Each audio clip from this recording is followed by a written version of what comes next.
there, it's Kim Jansen from KimJansen.com. Today, what I wanted to share with you is the process that I'm going through around my future move.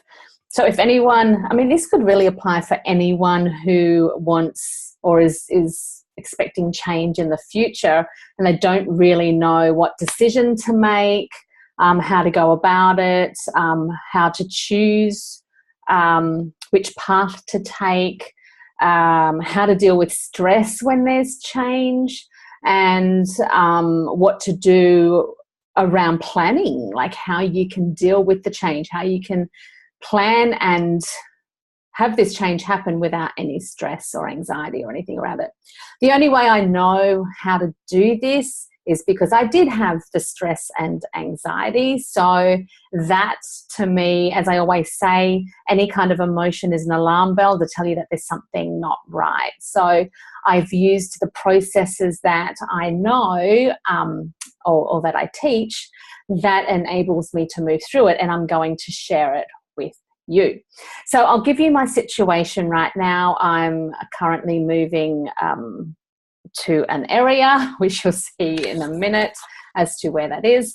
And the area that I'm moving to, we thought we had a house and we fell in love with the house, and then it fell through. And so dealing with disappointment, especially when you've got 4 children who also were quite disappointed in the fact that that didn't go through, and planning, you've got emotions around schools, you've got just so much going on that it's really, really important to stay grounded and to stay kind of solid in not only the decisions that you're making, but also to make it an experience that's kind of okay and that you can deal with it. So I'm going to share with you some of the processes that I've used in this concept of moving and so forth. And as I'm actually going through these processes, you'll kind of maybe even feel the energy changing around them. And as you go through some of these processes around change and what's happening as we're moving, you'll soon see that at the end of the day, there isn't really anything to worry about. It gives us an element of control, if you want to call it an element of control, because in actual fact you have more control when you let go and trust the process, which we always hear, but it's very hard to act on. So I've got these processes that we can use to be able to act on those things. So before we get started, I'm going to go through the story, or my story, of the stress and anxiety that I've had through this move, and then the awarenesses and the tools that I've used to be able to deal with it. So first off, again, like having the house, that we were thinking that we were going to have the house, and it didn't happen. Now, what happened with that house, what myself and my children did, is we used I will call the old process of manifesting. Is if you visualize it, you see it happening, all that sort of thing. What then happened, of course, that didn't transpire. So the kids are saying to me, well, why didn't that work? And when I ask the universe, have chats with universe quite often, and when I ask the universe, I'm like, what part of that process did we not kind of get right? And what I was told is that when you have a visualization of something that's happening or going to happen, what happens is you create a need or a want for that thing to transpire. The energy around needing or wanting is quite powerful, and the universe doesn't really think about who likes needy people, right? There's the energy around needing, and neediness can detract you from what you actually want. So even think about anything that you want to happen right now, neediness, and if you think that you need it, like money or jobs or success or whatever, it'll always detract you away from it, because think about needy energy. Needy energy is desperate. It's not really great energy. So as soon as you're aware that you have this neediness energy, you can shift it from the whole manifesting concept of that thing is going to happen in the future into the current moment, knowing and trusting that it is going to happen. Now, the reason why that house didn't come through is because we were needing and wanting it to happen, and we actually put our mindset into it happening in the future rather than it actually already existing. That's the information I got around why that didn't transpire. And sometimes if you're trying to manifest something, that the neediness and the putting things in the future just doesn't work. Again, that's just me, but you can try it and see what happens. So then getting that idea and that concept, we now need to, I mean, the message that I got is you need to trust the process. The universe has it sorted. The universe has it sorted. So you need to let go and let the universe guide you on what you need to do and where you need to go. The thing is, there is an element of action steps that are required from us to be able to work in alignment with the universe to create what we want to create. So as I was having a shower one night, I jumped out of the shower and I was just thinking about, you know, I looked at lots of houses and nothing really was great and was kind of attracting us. And we also had, we've got 3 weeks to find something before we move. So there's a little bit of pressure. Again, the pressure doesn't feel good, and the pressure is an alarm bell that we're out of alignment and there's something that we need to know. So as I connected to that and I said to the universe, okay, so what do we need to know around this? And I was shown a concept of, a picture in my mind of Kyle Chalmers. Now, Kyle Chalmers is an Australian swimmer who is he's 17, maybe just turned 18, and he is so laid back and so under the radar that literally he went to Rio Olympics. No one had any expectations. It's his first, swimming isn't even his first sport. It's AFL, Australian football. And he only swam to keep fit for footy. So then when he thought, I'm going to give swimming a go, he ends up getting to the Olympic team. Now what happens is he then goes to Rio and wins gold. It was totally unexpected. So if anyone talks to him about, you know, how he's succeeding and why such a success, he just doesn't even, there's just no worries, concerns. He doesn't really have any thought processes so much around things. He just enjoys life. And if you look at marshalling and if you look at him, how he is in marshalling, he is just chatting to everyone, playing PlayStation, and he's not sitting there and visualizing the race. He's not doing anything like that. And I'll remember seeing him in the national swimming competition, the Australian swimming meet at the beginning of the year. And he just got out of the pool and he came along, and people saying, you know, the announcer or the interviewer was saying, how did you find that race? How you going? He said, yeah, because he's from Adelaide, so he had to go to Brisbane for the swim. He said, yeah, I've just popped up here to have a quick splash with some mates. It's Australian national championships, but in his mind, he's just popped up to have a swim with his mates. And I'm like, there's power and energy behind that, because there's no pressure. There's no nothing other than, again, fun and having a go, pretty much. So I then applied that to the house situation. And what I did was I said, okay, I'm going to, in my mind, say because there are a couple of us moving. So I said to myself, I'm just moving to this place, and it's Secret Harbour. So I'm moving to Secret Harbour with a couple of my mates. Pretty much as soon as I said that out loud, my vision board that was in the other room, which was actually dark, pitch black because everyone was asleep, actually crashed to the ground and woke everyone up. It was so loud. So that to me is a bit of a sign that that's the mindset that we need to have, is that seeing it as a fun adventure. There's so much power in that energy of fun. The thing that comes to mind is you look at Monsters Inc., for example, and they were thinking that there was so much power in the screaming and the fear, but in actual fact, when they saw that the laughter and the fun had more power and more energy, then they couldn't be closer to the truth as to what is true. So sticking with the fun element and making it really fun, again with other people, and keeping it really exciting is really powerful in attracting what you want to do. So then the next thing that I did was, again, I was stressing the other day, and I realized that I was going into my human mind, which is the mind of fear, safety, keeping me alive kind of thing.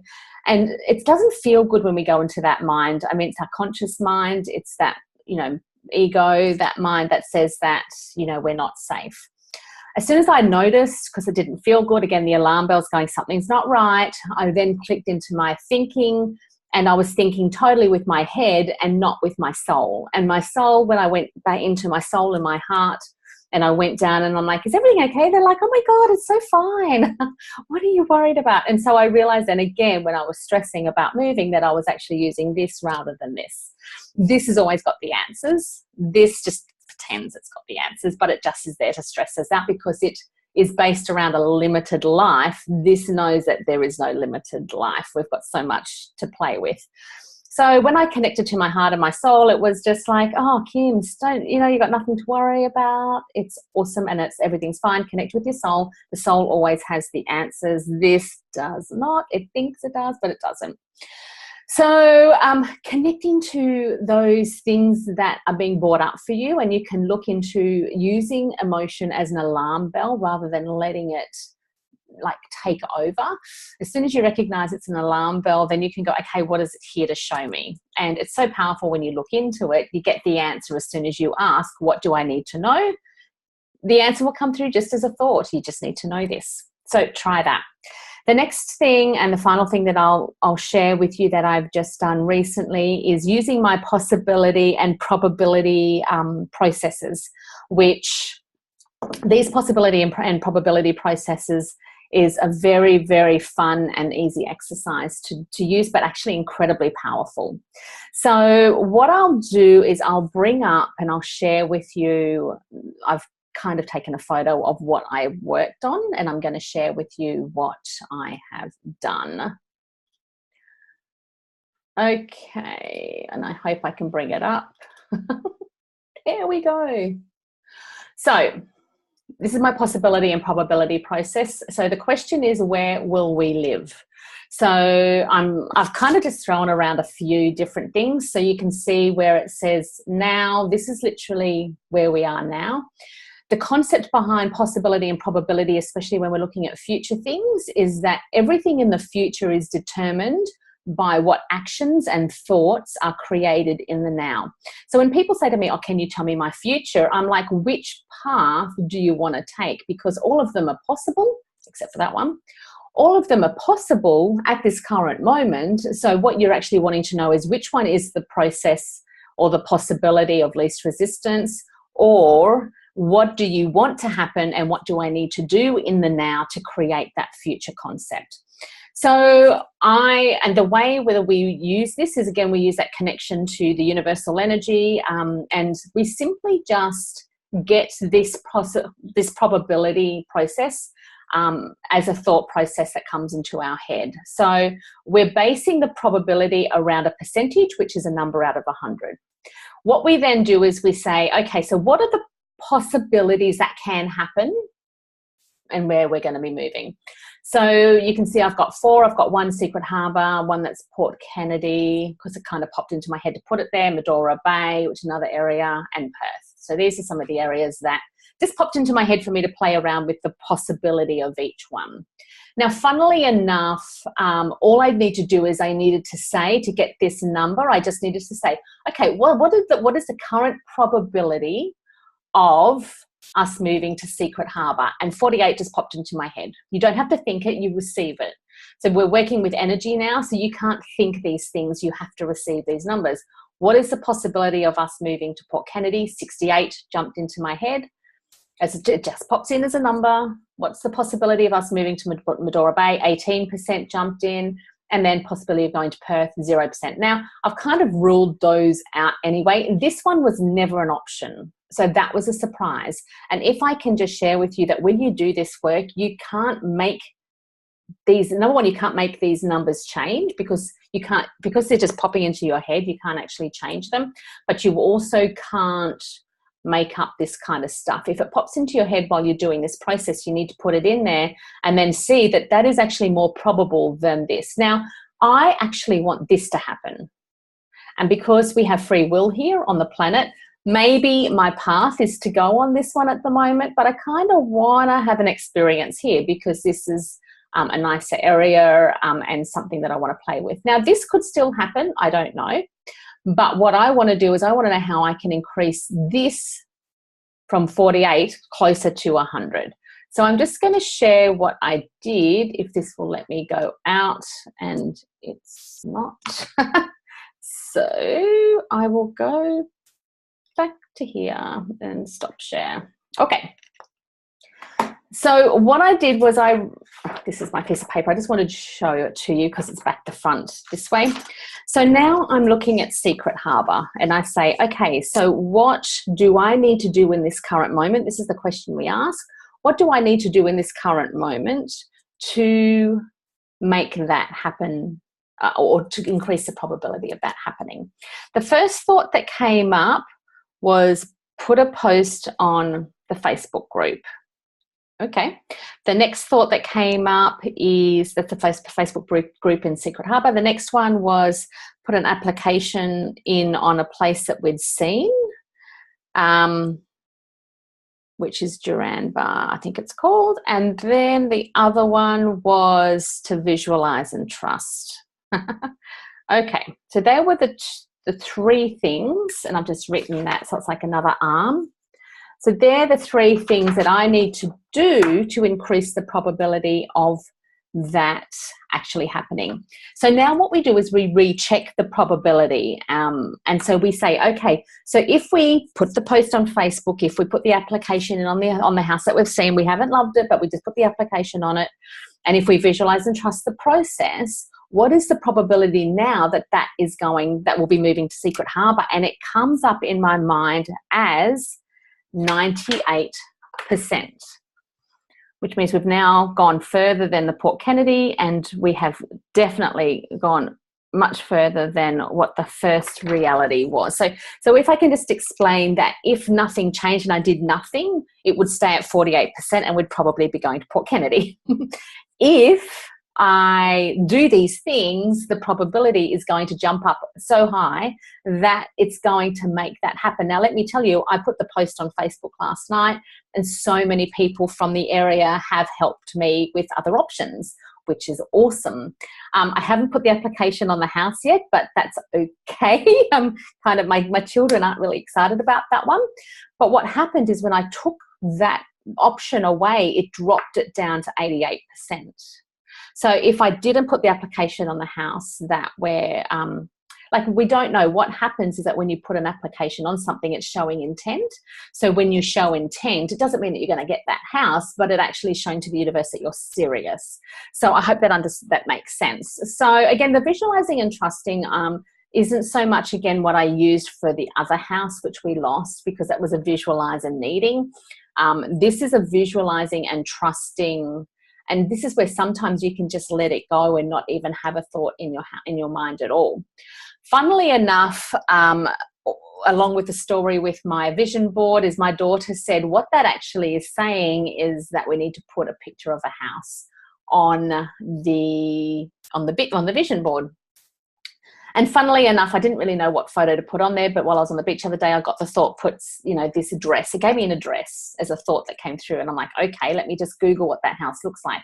That house isn't on the market, but there is pictures online of the house because it was obviously sold at some stage. And the house is actually beautiful. So we've cut that house out, again, following the guidance, and we've put it on the vision board. So we will see what happens. The thing is, apart from this, we also have lots of other possibilities that can happen. And I've been divinely guided from one of my amazing clients who has made me expand a lot more on all the possibilities as to what we can do. These are not the only things that we can do. Now, that's where we say, well, that can create a little bit of confusion if you give yourself so much options. The thing is that if none of these do work out, that's where we do have these other options that we can fall back on. But if I do what this says, if I do this, the chances of it are 98% that will happen. But what I need to do is I need to check in, number one, on that I am doing these things. I have to do those things to make them happen. And also what I need to do is I need to keep checking in. Is there anything else that I need to do to lift that up? And I need to then keep doing those things. So I hope that's helped you. That's just a couple of tools that I've used to kind of keep sane during this move. And hopefully you can use some of them, not only just for any changes in your life, but any other things that you're wanting to work out and deal with in the future, or anything that you want to get more clarity on, you can use that process as well. I call it the possibility and probability process. It's really powerful. But also the other bits and pieces as well are quite cool too. So watch this space. Hopefully I'll have some news soon. Take care. See you next time.